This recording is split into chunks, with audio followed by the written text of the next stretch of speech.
अस्सलाम वालेकुम, आदाब। मैं हूं अब्दुल खादर और आप देख रहे हैं BBN न्यूज़। आइए खबरनामे की शुरुआत करते हैं हेडलाइन से। तेलंगाना और हैदराबाद में अवाम को मिल सकती है गर्मी से राहत। 20 ता 24 मार्च गैर मौसमी बारिश का इम्कान। फिलहाल शदीद गर्मी का सिलसिला जारी।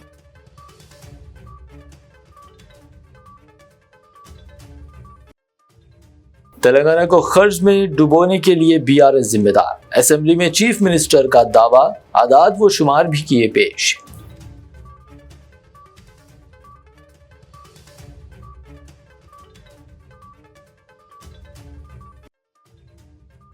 सहाफत की आड़ में हुकूमत के खिलाफ साजिश। खुद को सहाफी जाहिर कर अवामी नुमाइंदों के बारे में तौहीन अमेज मवाद पोस्ट करने वाले अफराद को CM ने दिया इंतबाह।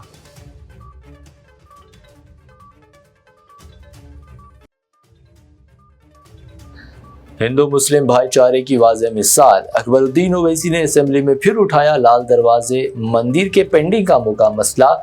CM ने जारी किए 20 करोड़ रुपए।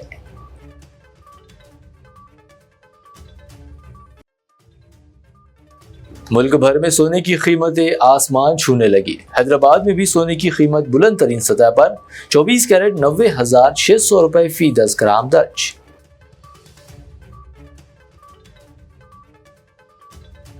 ये थी हेडलाइंस। अब बढ़ते हैं खबरों की तफसीलात की जानिब। तेलंगाना भर और शहर हैदराबाद की आवाम को गर्मी की शिद्दत से आर्जी राहत मिल सकती है। महकमे मौसमियात ने तेलंगाना के मुख्तलिफ अजला के लिए आइंदा हफ्ते गैर मौसमी बारिश के इम्कानात जाहिर किए हैं। तेलंगाना और हैदराबाद के अवाम को शिद्दत की गर्मी से कुछ राहत मिलने के आसार पैदा हुए हैं।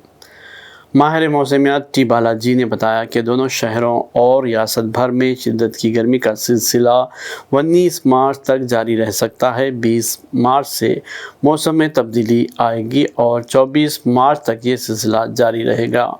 अजला और शहर के बशमूल कई मकामात पर गैर मौसमी बारिश के इम्कानात हैं। माहिरीन मौसमियात का कहना है कि तेज़ हवाएं भी चल सकती हैं और दर्जे हरारत में कमी भी आ सकती है।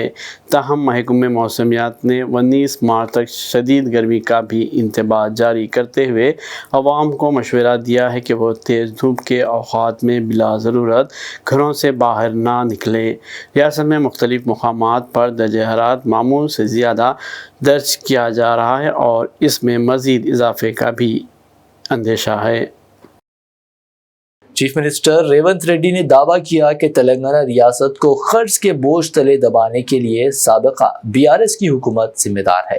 चीफ मिनिस्टर ने कहा कि साबिका हुकूमत के कर्ज की वजह से मौजूदा हुकूमत तरक्याती काम नहीं कर पा रही है। चीफ मिनिस्टर रेवंत रेड्डी ने असेंबली में आदाद व शुमार भी पेश किए। उन्होंने वाजे किया कि कांग्रेस हुकूमत ने 15 महीनों में 1,58,000 और 41 करोड़ रुपए का कर्ज हासिल किया। उन्होंने बताया कि असल खर्च की रकम में 28,591 करोड़ रुपए वापस कर दिए गए। इसके अलावा KCR हुकूमत ने जो कर्ज हासिल किए थे उन पर 54,768 करोड़ रुपए सूद अदा किया गया। कांग्रेस हुकूमत ने जुमला 1,53,359 करोड़ रुपए की अदायगी की है और मजीद 46,682 करोड़ का कर्ज कांग्रेस का लिया हुआ है। रियासत के खजाने पर जो भारी बोझ आयत किया गया है वो K चंद्रशेखर राव हुकूमत का आयत करदा है, कांग्रेस का नहीं। 1/12/2023 నుంచి 28/2/2025 మన ఫిబ్రవరి 28 తారీఖు వరకు లెక్క ఇది నేను చెప్పేది. 1,58,041 కోటి అప్పు తెచ్చినాం అధ్యక్ష. నేను మా ఉప ముఖ్యమంత్రి మా మంత్రివర్గ సభ్యులం కలిసి మేము తెచ్చిన అప్పు. ఇందులో ప్రిన్సిపల్ అమౌంట్ పెయిడ్ అంటే చంద్రశేఖరరావు గారు చేసి పెట్టిన అప్పుకి మేము చెల్లించింది 88,591 కోటి.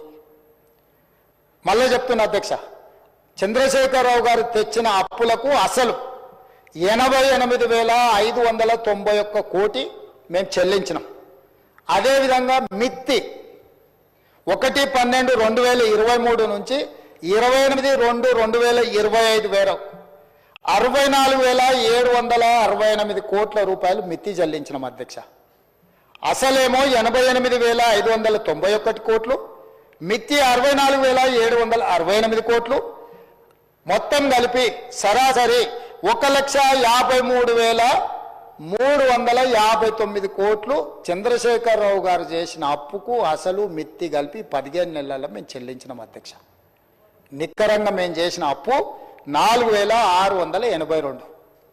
వారు పెట్టిపోయిన లయబిలిటీని, వారు మాకు అందించిన ఒక జాడ్యాన్ని అప్పులు చెల్లించడం కోసం, అసలు చెల్లించడం కోసం, మిత్తి చెల్లించడం కోసం మళ్ళీ అప్పులు చేసి ఆ అప్పులను చెల్లించాల్సిన పరిస్థితి. ఈరోజు మేము చెల్లించింది పక్కన పెట్టి 1,52,000 కోట్లు అప్పు చేసిండ్రు, లేకపోతే 1,20,000 కోట్లు అప్పు చేసిండ్రు. మా మీద బురద చల్లే ప్రయత్నం చేస్తున్నారు. నీకు కన్ఫ్యూజన్ అక్కర్లేదు హరీష్ రావు గారు, లెక్క పక్కాగా చెప్తున్నా. 1,58,042 కోటి మేము అప్పు చేసినాము. నువ్వు నీ మామగారు చేసిన అప్పుకు అసలు 88,591 కోటి, మిత్తి 64,765 కోట్లు, మొత్తం కలిపి 1,53,359 కోట్లు. तेलंगाना सीएम रेवंत रेड्डी ने असेंबली में बात करते हुए साबिक सीएम व अपोजिशन कायद केसीआर की असेंबली में गैर हाजिरी पर तनकीद की। उन्होंने केसीआर पर इल्जाम लगाया कि वो हुकूमत से 1 दिसंबर 2023 से अब तक 57,84,000 रुपए तनख्वाह लेकर अवाम के मसाइल पर कोई तवज्जो नहीं दे रहे हैं। చంద్రశేఖరరావు గారు ప్రతిపక్ష నాయకుడు అధ్యక్ష. ప్రతిపక్ష నాయకుడుగా ఇప్పటివరకు వారి శాసనసభకు వచ్చింది 2 సార్లు అధ్యక్ష. వారికి పోయిన డిసెంబర్ 23 నుంచి ఇప్పటి వరకు వారికి ఇచ్చిన జీతం అధ్యక్ష 57,84,124 రూపాయలు అధ్యక్ష. శాసనసభ్యుడిగా, ప్రతిపక్ష నాయకుడిగా డిసెంబర్ 1, 2023 నుంచి ఫిబ్రవరి 28, 2025 వరకు ఈ దాదాపుగా 15 నెలలలో వాళ్ళు తీసుకున్న ప్రభుత్వం సొమ్ము, జీత భత్యాలు, శాసనసభ్యులు కూడా ప్రభుత్వ ఉద్యోగ అధ్యక్ష. తమకు తెలుసు కదా, సుప్రీంకోర్టు తీర్పిచ్చింది. వారు 57,84,124 రూపాయలు జీత భత్యాలు తీసుకున్నారు అధ్యక్ష.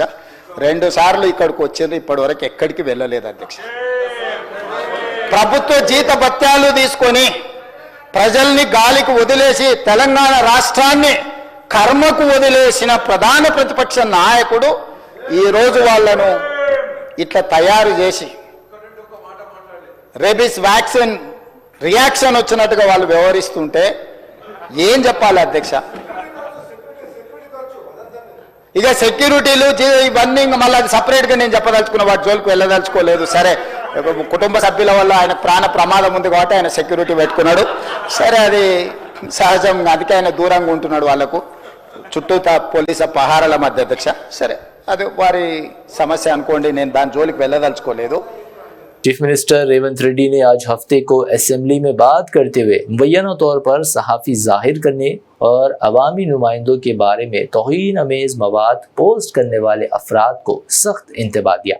सीएम ने अपने और उनके ख़ानदान के बारे में तौहीन अमेज मवाद पोस्ट करने के इल्ज़ाम में 2 ख़वातीन सहाफ़ियों की हालिया गिरफ्तारी का हवाला देते हुए कहा, पुलिस ने दावा किया कि सहाफ़ी वज़ीर आला के खिलाफ हैतिक अमेज मवाद और साजिश फैलाने में मुलविस थे। सीएम रेवंत रेड्डी ने कहा कि वो सोशल मीडिया पर सहाफ़ी की आड़ में तौहीन अमेज मवाद फैलाने की जहरीली सकाफत को परवान चढ़ाने नहीं देंगे।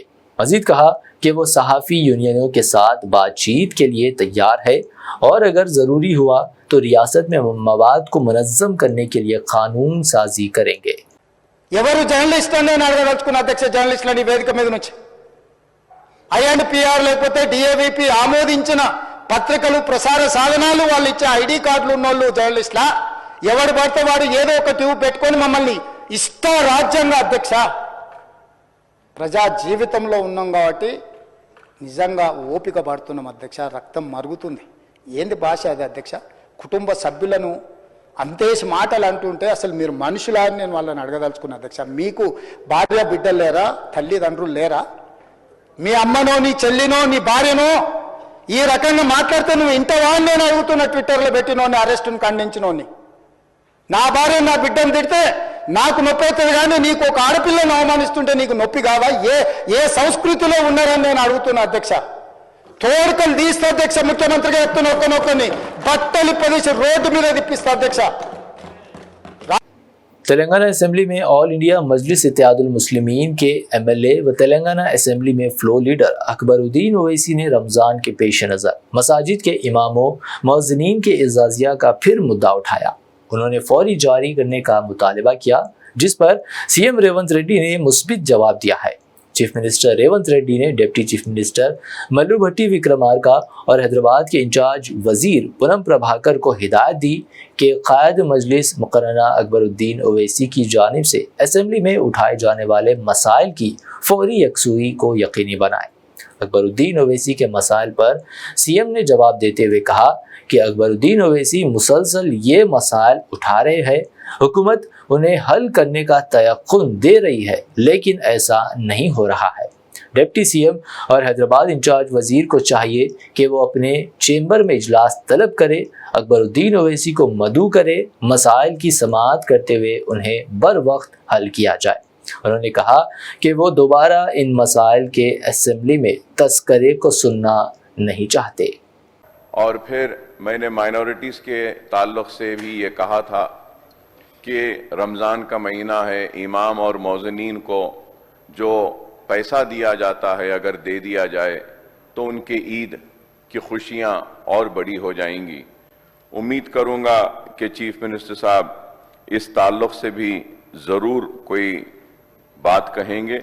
और माइनॉरिटीज़ टिमरीज़ के जो स्कूल्स हैं 9 महीने से इनका रेंट नहीं दिया गया, तो आप 9 महीने का नहीं, मैं जानता हूं स्टेट के फाइनेंशियल हालात को, स्टेटस को, कि कम से कम आप कुछ महीनों का, एक 3 महीने का अगर आप दे देंगे, 6 महीने का अगर बाकी रखेंगे, तब भी कुछ न कुछ तो उनका कुछ फायदा होगा।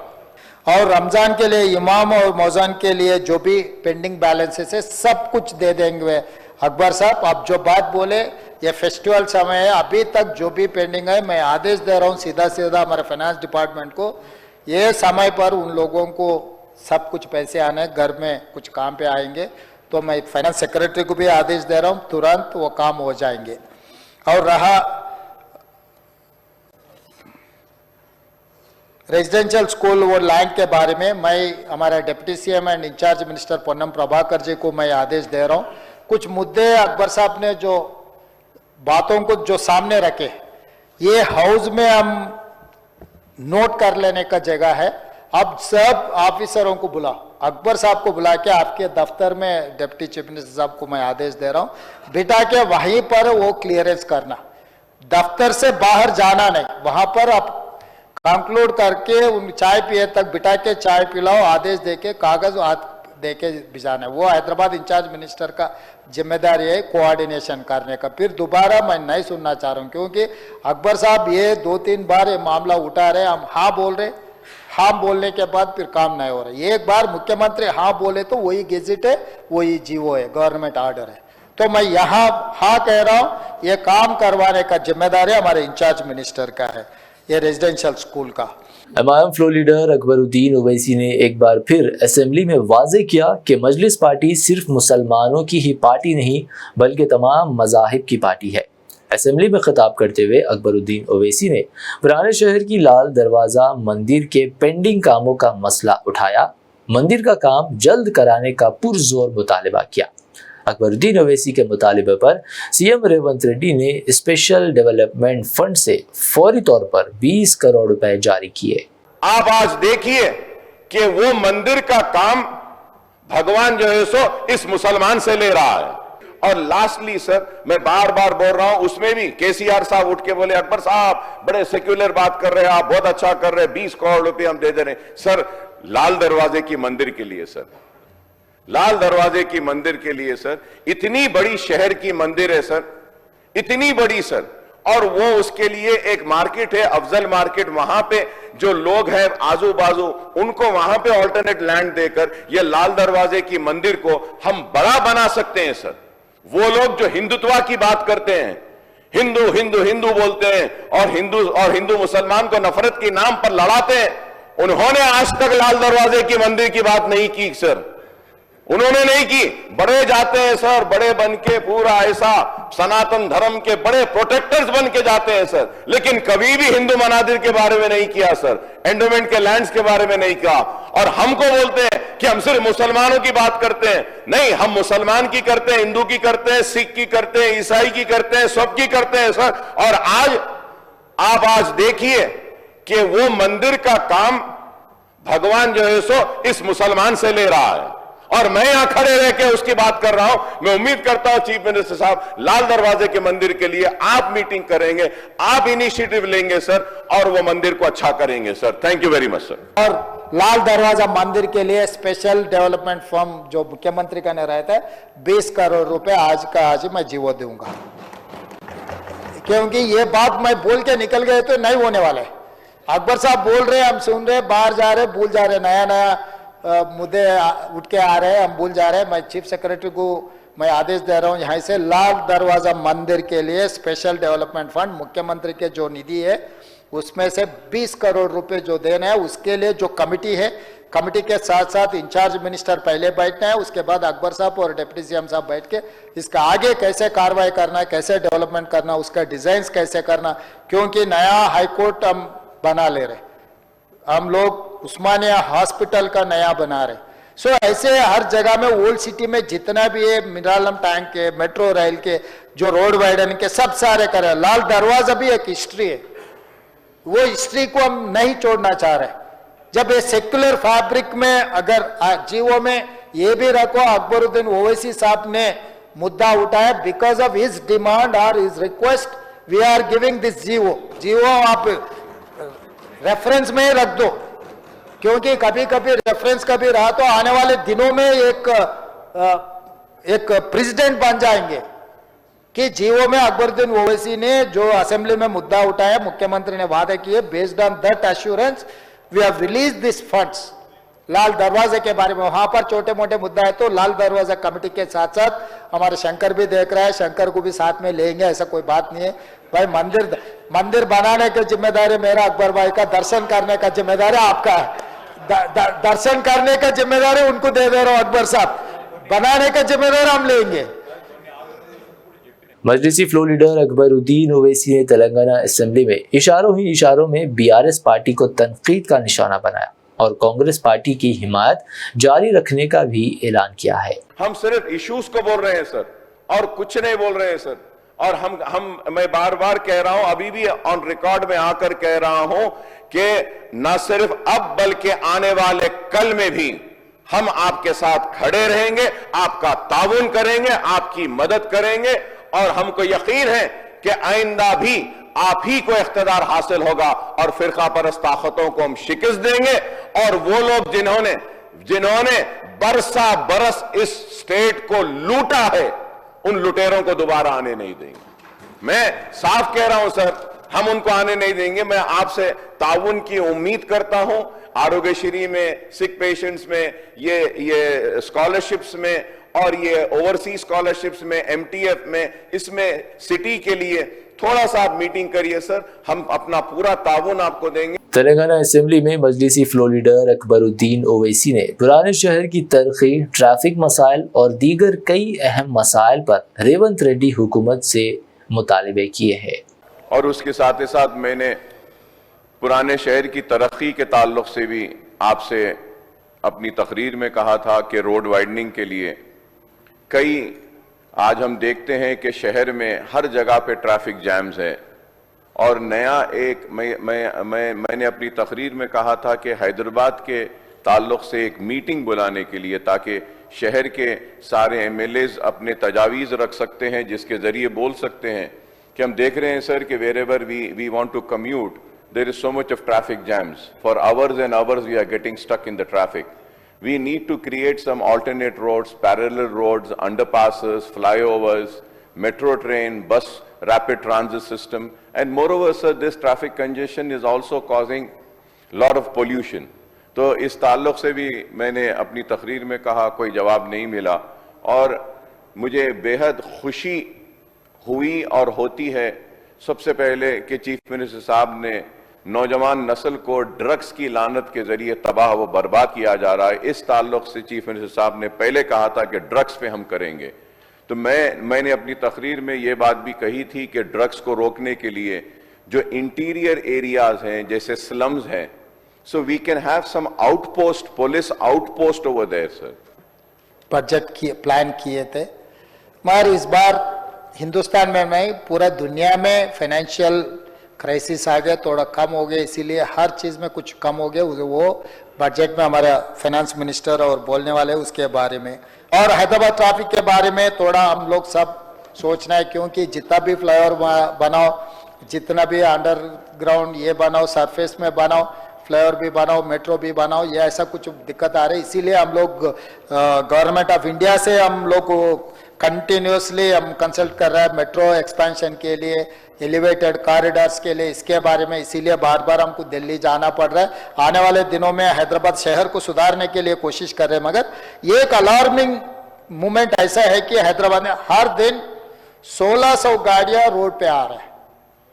बीआरएस एमएलसीज ने एमएलसी के कविता की क़यादत में तेलंगाना कानून साज कौंसिल के बाहर हल्दी के किसानों के लिए 15,000 रुपए फी कुंटल की इमदादी कीमत का मुतालबा करते हुए एहतजाज किया।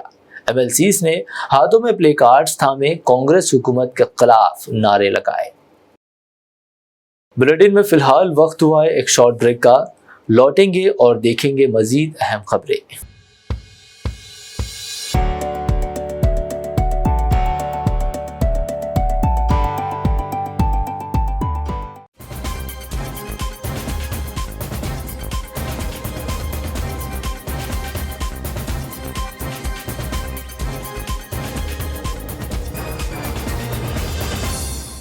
ब्रेक के बाद आपका दोबारा खैर मकदम है। आइए देखते हैं मजीद अहम खबरें। लॉ एंड ऑर्डर की बिगड़ती हुई सूरत हाल काबिल तशवीश। तेलंगाना कानून साज कौंसिल में साबिक वजीर दाखिला मोहम्मद महमूद अली ने बयान दिया है। साबिक वजीर दाखिला महमूद अली ने रियासत में लॉ एंड ऑर्डर की बिगड़ती सूरत हाल पर तशवीश जाहिर की। कानून साज कौंसिल में इज़हार ख्याल करते हुए महमूद अली ने कहा कि साबिका बीआरएस के दौरे हुकूमत में रियासत में लॉ एंड ऑर्डर की सूरत हाल इंतहाई पुरसुकून थी और माहौल बेहतर किया गया था। उन्होंने कहा कि साबिक चीफ मिनिस्टर केसीआर की खास हिदायत थी कि रियासत में लॉ एंड ऑर्डर का कोई मसला पैदा नहीं होना चाहिए, क्योंकि अमन व अमान के क़याम के ज़रिए ही रियासत और मुल्क की तरक्की को यकीनी बनाया जा सकता है। मोहम्मद महमूद अली ने कल ज़िले महबूब नगर में पेश आए वाक़े का हवाला देते हुए रियासती हुकूमत पर जोर दिया कि मुस्तक़बिल में ऐसे वाक़यात की रोकथाम के लिए मौसर इक़दामात किए जाने चाहिए और अमन व अमान को मुतासिर करने की किसी को भी इजाज़त नहीं दी जानी चाहिए। साहब, आपके ज़रिए हुकूमत को मैं तवज्जो दिलाना चाहता हूँ, लैंड ऑर्डर दिन ब दिन ख़राब होता जा रहा है। लैंड ऑर्डर में ख़ास तौर से क्रिमिनल के राइट्स जो होते हैं वो बहुत डेंजर होते हैं स्टेट की तरक्की के लिए। तेलंगाना बनने के बाद 10 साल तक मुकम्मल लैंड ऑर्डर बहुत अच्छा था। क्रिमिनल राइट्स के बारे में केसीआर साहब ने ख़ास तौर से बहुत सख्ती से हिदायत दी थी कि हिंदू मुस्लिम भाई भाई की तरह रहना चाहिए, आपस में मिलजुल कर रहना चाहिए, तो सब मिलकर रहेंगे तो देश की तरक्की हो सकती। कल जो है थोड़ा सा एक वाक़या जो है, हमारे मिनिस्टर साहब भी करीब के डिस्ट्रिक्ट में रहते हैं, महबूब नगर के अंदर, उत्कूर के अंदर, मंडल के अंदर, नारायणपेट के अंदर छोटा सा एक मस्जिद को डैमेज किया गया। एक मीनार की मस्जिद को मेरी हुकूमत से गुजारिश है कि ऐसे लोगों पर सख्त नज़र रखी जाए जो क्रिमिनल राइट्स की तरफ जाते हैं। और हमारी स्टेट बहुत पुरअमन स्टेट है, हिंदू मुस्लिम भाई प्यार और मोहब्बत से रहते हैं, और जहाँ भी ऐसे हालात हो डीजीपी साहब से गुजारिश है सख्ती से सख्त अमल करते हुए अहकाम जारी करते हुए कंट्रोल किया जाए। और एक बात इससे पहले भी मैंने कहा था, जैनूर के अंदर एक फिसाद हुआ था चेयरमैन साहब, उसमें काफ़ी जो भी हुआ गलत हुआ, मगर काफ़ी लोगों का नुकसान हुआ था। वहाँ पे तकरीबन 105 दुकानात को जला दिया गया था और काफ़ी दिन तक इंटरनेट भी बंद रहा, तकरीबन 3 महीने तक, 2.5 महीने तक दुकानात की बंद रखा गया। मेरी गुजारिश चीफ मिनिस्टर साहब से, गवर्नमेंट से, कि उन्हें कुछ एग्जीक्यूशन दिया जाए, क्योंकि जो लोग के मकानात जले हैं, जो लोग के दुकानात जले हैं, नहीं होना चाहिए। चाहे किसी भाई के हो, चाहे हिंदू भाई हो, मुसलमान भाई हो, भाई भाई की तरह रहना चाहिए। मगर कभी ऐसा हो जाता तो उसे रोकना भी चाहिए, और जो लोग नुकसान उठाए, जिसके मकानात जला दिए गए, दुकानात जला दिए गए, चाहे किसी मज़हब के हो, उन्हें एग्जीक्यूशन देकर उसे कुछ ना कुछ उनकी मदद करते हुए उनको फिर से संभाला जाए। ये मुल्क भर में सोने की कीमतों में भारी इजाफा रिकॉर्ड किया गया है। तारीख में पहली मर्तबा सोने की कीमतें फी तोला 90,000 रुपए को पार कर गई हैं। इन कीमतों का असर हैदराबाद में भी देखा गया और यहाँ भी कीमतों में भारी इजाफा हुआ है। गुज़िश्ता दिनों से कीमतों में मामूली सी कमी आई थी, जिसके बाद अब अचानक इजाफा हुआ है। कहा जा रहा है कि अमेरिका की जानिब से मुख्तलिफ ममालिक के साथ तिजारती ताल्लुकात में कशीदगी के बाद लोग सोने में सरमायाकारी को महफूज समझने लगे हैं और इसी वजह से उसकी खरीद व फरोख्त बढ़ती जा रही है। इस रुझान को देखते हुए कीमतों में भी भारी इजाफा हो रहा है। सिर्फ हिंदुस्तान नहीं बल्कि बैनुल-अक़वामी मार्केट में भी सोने की कीमतों में भारी इजाफा रिकॉर्ड हुआ है और बड़ी सरमायाकार अपने सरमायाकारी को महफूज रखने सोने का सहारा लेने लगे हैं। हैदराबाद में 24 कैरेट सोने की कीमत 90,600 रुपये फ़ी 10 ग्राम तक पहुंच गई है, जबकि 22 कैरेट 82,200 रुपये फ़ी 10 ग्राम दर्ज की गई है। माह रमज़ान मुबारक के दरमियान शहर हैदराबाद में रात देर गए तक शॉपिंग जोरों पर और बाज़ारों में रौनकें और गहमा गहमी है। आइए देखते हैं तफसीली रिपोर्ट। रहमतों और बरकतों का महीना रमज़ानुल मुबारक चल रहा है। ऐसे में बाज़ारों में रौनक तो आम बात है। पहले अशरे में मसाजिद पर रौनक बनी हुई थी और मुसलमान 5 वक्ता नमाज के साथ तरावी की अदायगी में भी मसरूफ़ थे। पहले दहे के तकमील के बाद ताजिर बरादरी अपने कारोबार पर तवज्जो देने लगी है और बाज़ारों में रौनक और गहमा गहमी बढ़ गई है। रात देर गए तक अवाम अपनी सहूलत के एतबार से ख़रीदारी में मसरूफ़ हो रहे हैं। जहां बाज़ारों में ईद की शॉपिंग उरूज पर है, वहीं होटलों वगैरह में भी सहरी के खुसूसी इंतज़ामात करते हुए अवाम को सहूलत देने की कोशिश की गई है। शहर के रिवायती बाज़ारों के अलावा मुख्तलिफ़ मोहल्लेजात में शादी खानों और दीगर मकामात में भी रमज़ान के खुसूसी बाज़ार लगाए गए हैं, जहां अवाम का हुजूम देखा जा रहा है। महकमे पुलिस की जानिब से अवाम की सहूलत के लिए CCTV कैमरे लगाते हुए ख़ास नज़र रखी जा रही है और अवाम को भी चौकसी बरतने का मशवरा दिया जा रहा है। मुल्क भर में 1000 रेलवे स्टेशनों को एयरपोर्ट की तर्ज पर तरक्की दी जाएगी। रेलवे के आला अहदेदारों के साथ मुख्तलिफ तरक्याती कामों और प्रोजेक्ट्स का मुआयना करने के दौरान सेंट्रल मिनिस्टर किशन रेड्डी ने ये बयान दिया है। मरकज़ी वज़ीर व तेलंगाना BJP सदर जी किशन रेड्डी ने दावा किया है कि वज़ीर आज़म नरेंद्र मोदी की क़यादत में मुल्क भर में 1000 रेलवे स्टेशनों को तरक्की दी जा रही है और इन्हें एयरपोर्ट के मेयारात के मुताबिक तैयार किया जा रहा है। जी किशन रेड्डी ने कहा कि इस प्रोग्राम के तौर पर रियासत तेलंगाना में जुमला 32 स्टेशनों का इंतखाब किया गया है, जिनको तरक्की दी जा रही है। इसके अलावा रियासत में मुख्तलिफ़ मकामात पर पटरियाँ डाली जा रही हैं। मुफ्त वाईफाई खिदमात भी तमाम स्टेशनों पर फराहम की जा रही हैं। इन्होंने कहा कि इन तरक्याती कामों की वजह से रेलवे स्टेशनों पर मुसाफिरीन की आमद-ओ-रफ्त में इजाफ़ा होगा और तिजारती मौक़े भी बढ़ेंगे। इन्होंने रेलवे के आला अहदेदारों के साथ मुख्तलिफ़ तरक्याती कामों और प्रोजेक्ट का मुआयना भी किया और हुकाम को ज़रूरी हिदायत दी। తమిళనాడులో త్రిభాష సంబంధించినటువంటి పాలసీ పైన 3 భాషలకు సంబంధించినటువంటి పాలసీ ఇది కొత్తది కాదు. గత అనేక సంవత్సరాలుగా కాంగ్రెస్ పార్టీ అధికారంలో కేంద్రంలో ఉన్నప్పుడే ఇదే విధానం కొనసాగుతుంది. ఇప్పుడు కూడా అదే విధానం కొనసాగుతుంది. నువ్వు మాతృభాష మాట్లాడుకోవాలనుకుంటే మాతృభాషలో మాట్లాడు, మాతృభాషలో చదవాలనుకుంటే మాతృభాషలో చదువుకో, నువ్వు ఇంగ్లీష్ చదువుకోవాలంటే ఇంగ్లీష్ చదువుకో, నువ్వు హిందీ చదువుకోవాలంటే హిందీ చదువుకో. ఈరోజు దక్షిణ భారతదేశంలో అది తెలంగాణలో కానీ తమిళనాడులో కానీ ఏ ఒక్క వ్యక్తి పైన కూడా బలవంతంగా మీరు హిందీ నేర్చుకోవాలని ఒక్క ఉదాహరణ కూడా లేదు. ఈరోజు నేను అనేక ఇతర దేశాలు తిరుగుతున్నప్పుడు, ఇటీవలనే నేను అర్జెంటీనాకి వెళ్ళాను.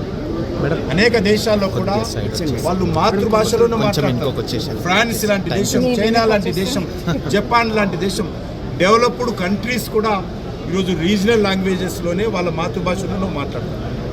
కానీ మనకు ఏ భాష లేదు. అయినప్పటికీ కూడా ఈరోజు తమిళనాడులో ఏదైతే ప్రచారం చేస్తూ ఉన్నాడో స్టాలిన్ డిఎంకే ప్రభుత్వము మా మీద బలవంతంగా హిందీ రుద్దుతున్నారని, ఇది పూర్తిగా అబద్ధము, ఇది అవాస్తవము.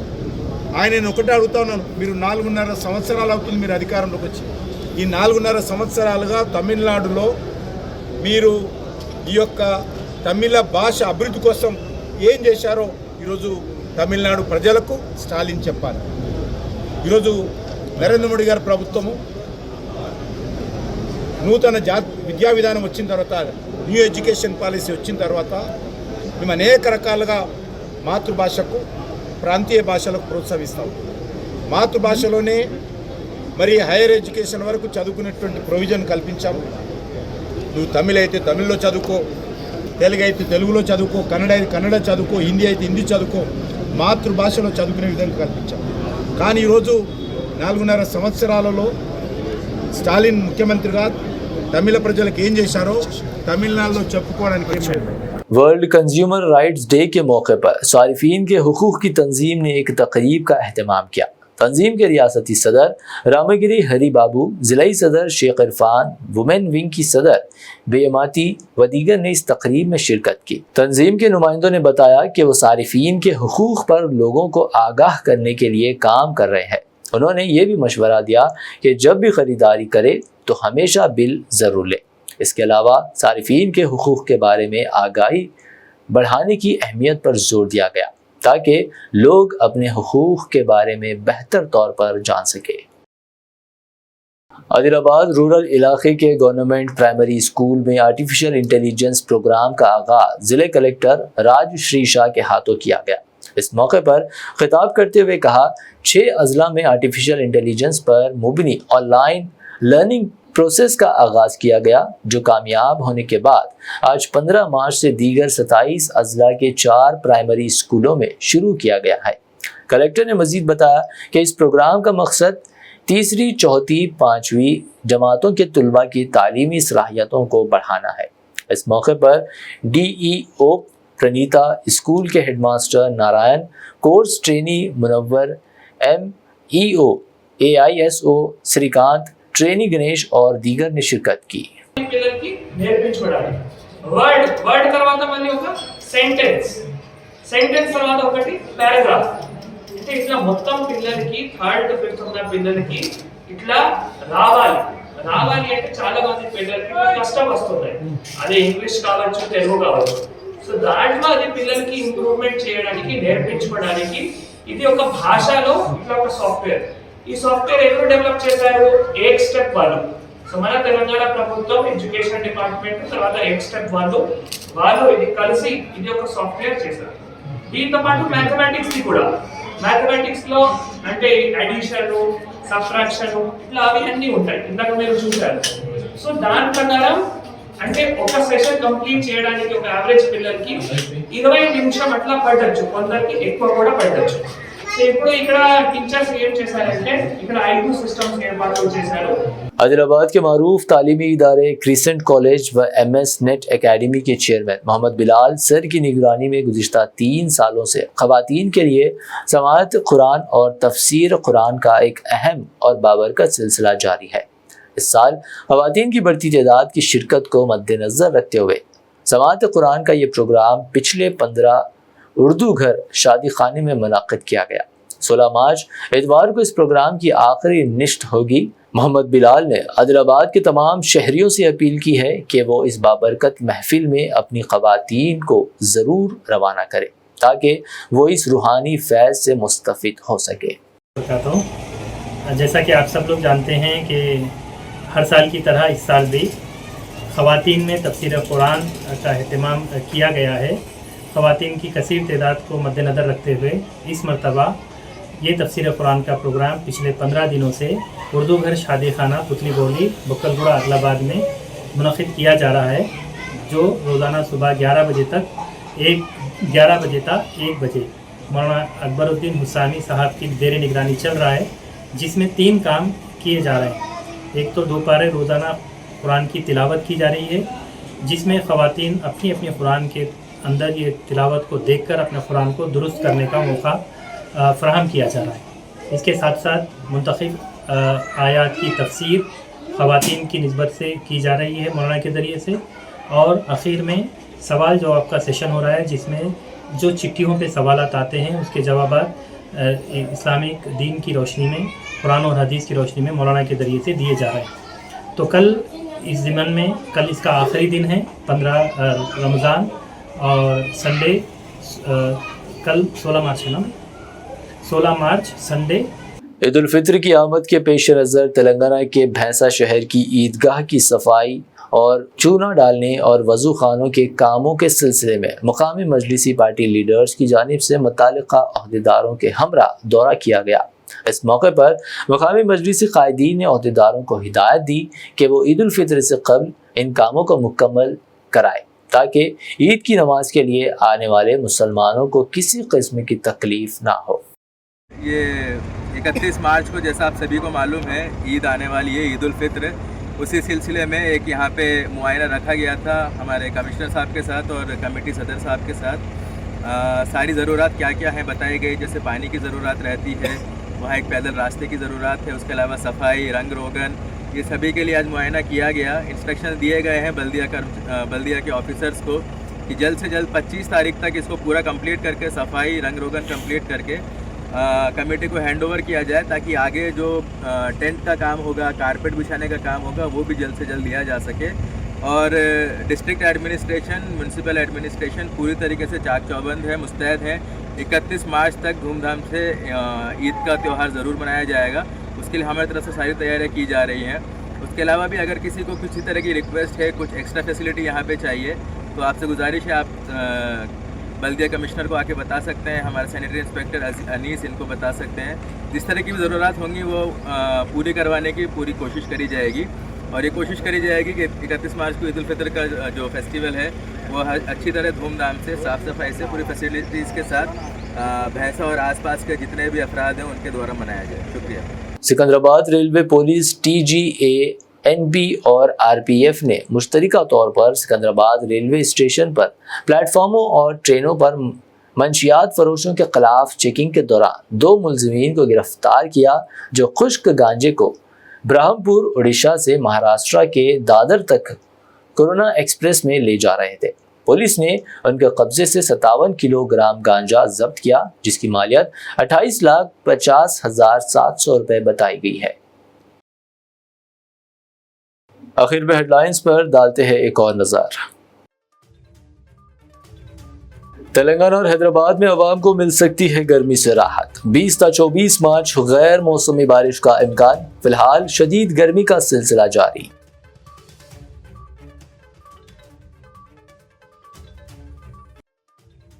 तेलंगाना को कर्ज में डुबोने के लिए BRS जिम्मेदार, असेंबली में चीफ मिनिस्टर का दावा, आदाद व शुमार भी किए पेश।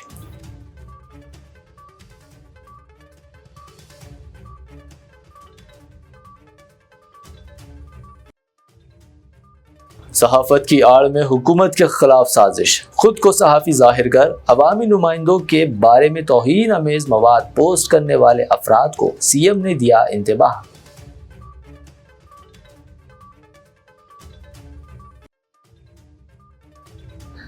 हिंदू मुस्लिम भाईचारे की वाज़ेह मिसाल, अकबरुद्दीन ओवैसी ने असेंबली में फिर उठाया लाल दरवाजे मंदिर के पेंडिंग कामों का मसला, CM ने जारी किए 20 करोड़ रुपए।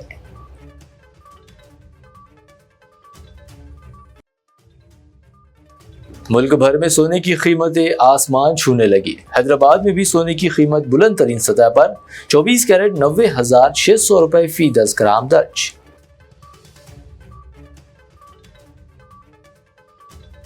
खबरनामे में फिलहाल बस अभी इतना ही। मजीद ताज़ा तरीन अपडेट्स के लिए देखते रहिए BBN चैनल।